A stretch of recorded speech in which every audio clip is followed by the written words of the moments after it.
light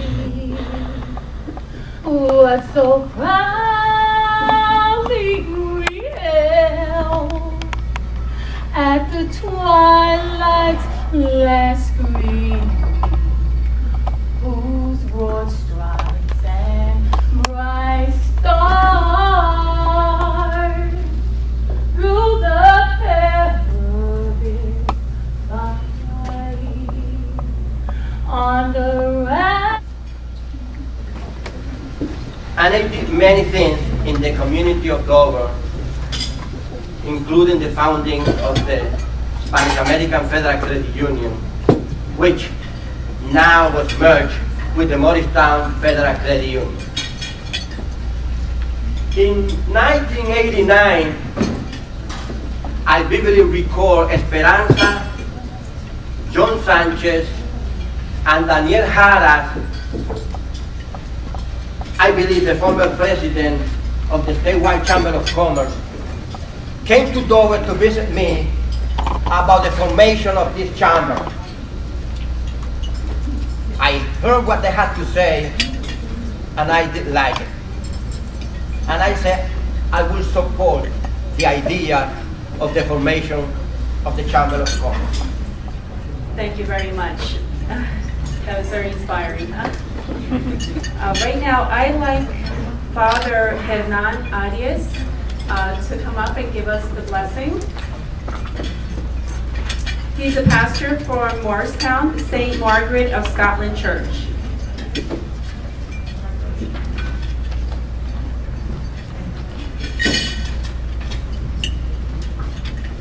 Good afternoon, everyone. Good afternoon. Good afternoon. Thank you. It's a wonderful day. It's a beautiful day, and how wonderful it is that we come together. You who are the business people of our community, or Morris County, people who are interested in helping others, and also building up our community for prosperity, for justice and peace. And God has left us a wonderful message that we are to be one. No matter where we come from and who we are always to be one. And when we extend our hand out to others, and as a sign of friendship and charity, we are building community. Well, again, the acting governor of the state of New Jersey, Kevin O'Donnell. You know why? Because if I don't tell you something useful in the next 20 minutes or so, you don't care who is standing up here. So this is what I'm going to tell you right now. You came to lunch for one reason, I like to think, and that's because I'm going to give you at the end of my speech my cell phone number. Yeah, get a pen out. If you think I'm joking, I'm not. I firmly believe that if you come to a meeting like this, and you want to learn a little bit about what we're doing in Trenton, I got to leave you with one thought. And in my world, that one thought, the most valuable thing you could walk away from today, and perhaps maybe something that makes it worth whatever you had to spend for lunch today, that is my cell phone number. I'm going to give you the cell phone number of the Lieutenant Governor, the acting governor of the state of New Jersey today, so that you use it. Here's a concept. In Trenton these days, we try very hard to send a loud, clear, kind of short message to people about what we think we need to do and what direction we think we need to go in. And if you walk away from here with nothing else but my cell phone number, you will all go home with something valuable because I answer that cell phone. That's the message I want you to walk away from. We'll talk a little bit about how I think Trenton is helping you keep your clients. We'll talk a little bit in a minute about how I think we can do better and how we can do better with a partnership. But I'm really trying to get you to listen to the next 20 minutes of my remarks because I'm going to stick my cell phone number in the middle of that. And I think you have a right to have it. I think as an elected public official, I think there's only 9 million of you. If you won't call me with the problem you're having with the state of Trenton and I help you fix it in some small way, then I'm doing what you elected me to do 2.5 years ago, and I'm doing what you should expect from every single one of your elected public officials. I know the mayor is here today. I know the senator and the assemblyman are here today. I know that they're responsive to your needs. I know you walk into the mayor's office and you tell him what you want. I know you can walk into the senator and the assembly room's legislative offices not too far from here and tell him what you want. I also know that the last thing you want to do is get in the car and drive all the way to Trenton to get an answer because you think you're not going to get an answer and that you're wasting your time. So listen carefully, if you will, and I will give you my cell phone number because, quite frankly, you paid for it. Everybody chuckles at that. That's ridiculous. You should get an answer to questions from people when you call them in Trenton. That's what the governor has asked me to do. When we created the office of Lieutenant Governor 2.5 years ago, you know, I had no salary, no staff, no portfolio, no office, no pension, nothing. The governor simply said, go out, create the office of Lieutenant Governor, and help companies grow in New Jersey. So what we did is we looked around the State House to find an office down the hall, take a left and a right for the governor. That's the Secretary of State's office, and if you're at all familiar with the arts, history, and tourism, you know that the Secretary of State is responsible for arts, history, culture, tourism, which is, by the way, the third largest industry in the state of New Jersey. It employs more people in New Jersey than any other industry except for 2. So the governor asked me to be the Secretary of State. So as we stand here today, I'm the acting governor, I'm the lieutenant governor, I'm the Secretary of State. You pay me 1 salary, and I do not get a pension. You're supposed to clap at that. That's responsible. That's good government. Also, how their procurement organization actually works.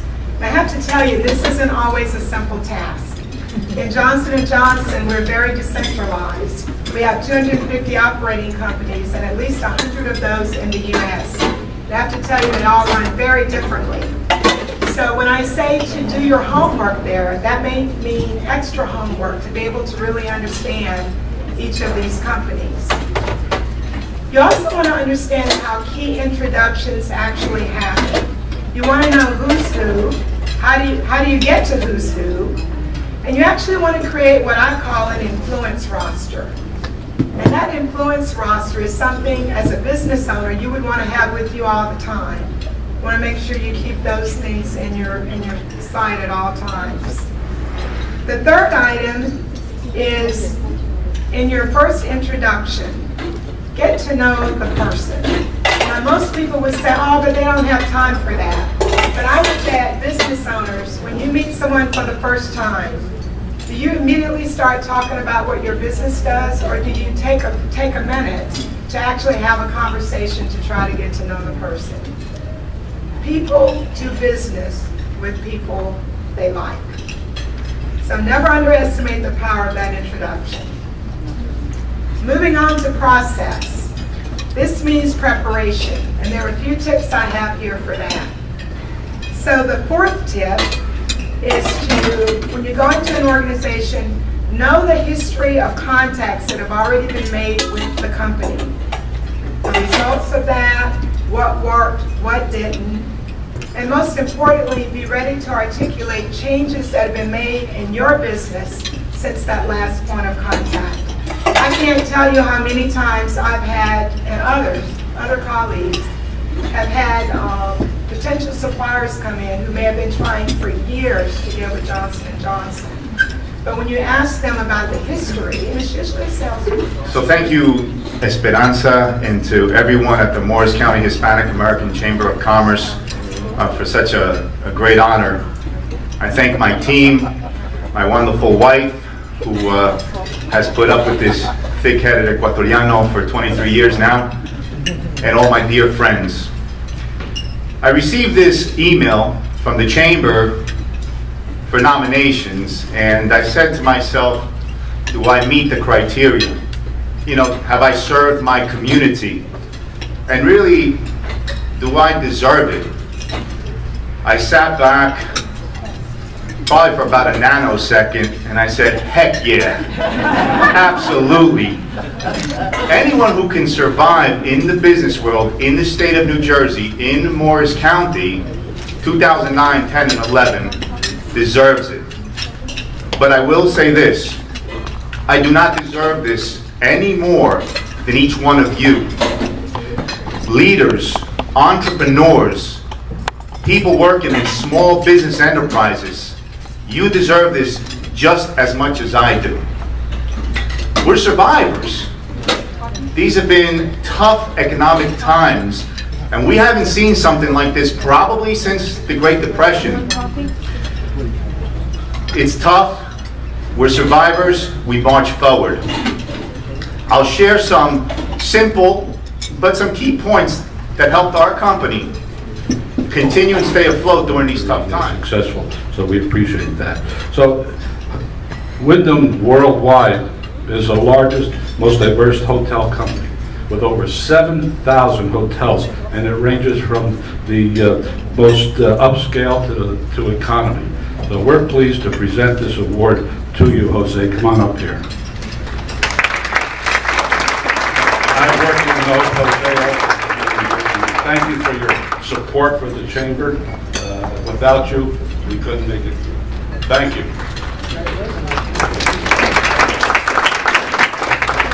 Buenas tardes a todos. Good afternoon, everyone. Thank you, Senator Bucco. It is a distinct pleasure to accept this award, or have the award presented by you, who has been a great supporter of the Chamber of Commerce for many years, and actually a long-standing member of the Chamber of Commerce, of the Hispanic-American Chamber of Commerce. We appreciate your support. Assemblyman Bucco, great to have you here as well, and have you present during the award presentation. And Esperanza, and to Christina, and the Board of Directors, and the General Membership of the Chamber, it is in fact an honor to accept the award on behalf of the entire team at Wyndham Worldwide, who besides hotels, we also of course are the largest timeshare developer in the world, and also our vacation exchange and rental company is one of our other 3 business units besides the Wyndham Hotel Group. So, which will be received by my father, my hero, and my mentor, Charles Davies.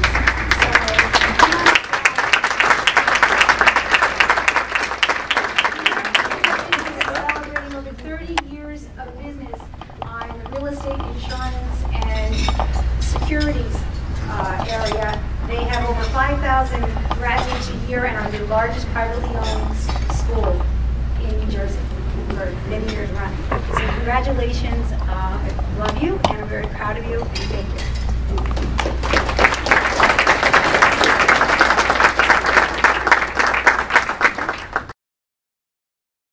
you. When we put the wrong digits in the GPS, such as putting the wrong zip code, you can be lost for an hour and a half, the way I just was. But it's great to be here, and I'd like to say thanks to the Chamber again, and in sharing this moment with other entrepreneurs and professionals of different areas, I want to say that it's a great thing when you do what you love, but it's even a greater thing when you do what you love and the audience and your colleagues respond to it. So thanks again, and have a great day and enjoy your lunch. Wherever you are at the moment, she never ever sleeps. My co-chair, Sarah Cohn, and Danielle Siddiqui, who truly hasn't slept. This is a wonderful function, and you've done an awesome job. We want to express our heartfelt congratulations to the award winners here today. We are very proud of your accomplishments as Latinos and strong business leaders in the local community. Thank you so much for carrying the torch and inspiring all of us.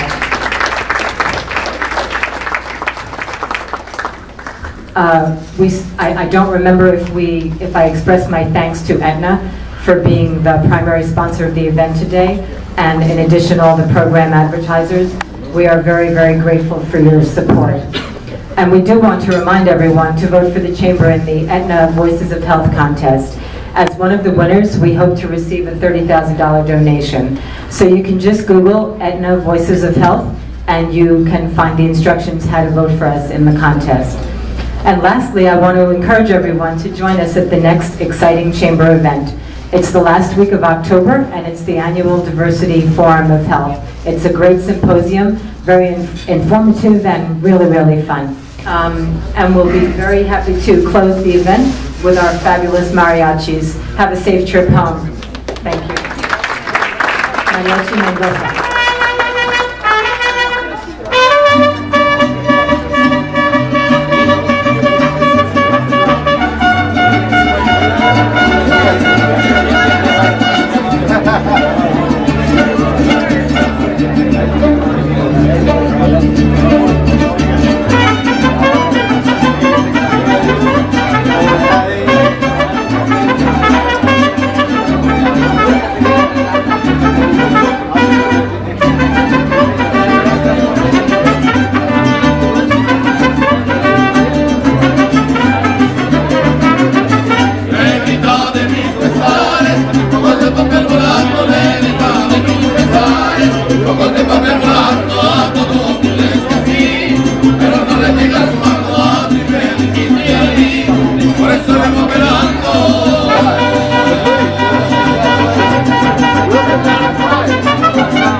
Oh, gracias.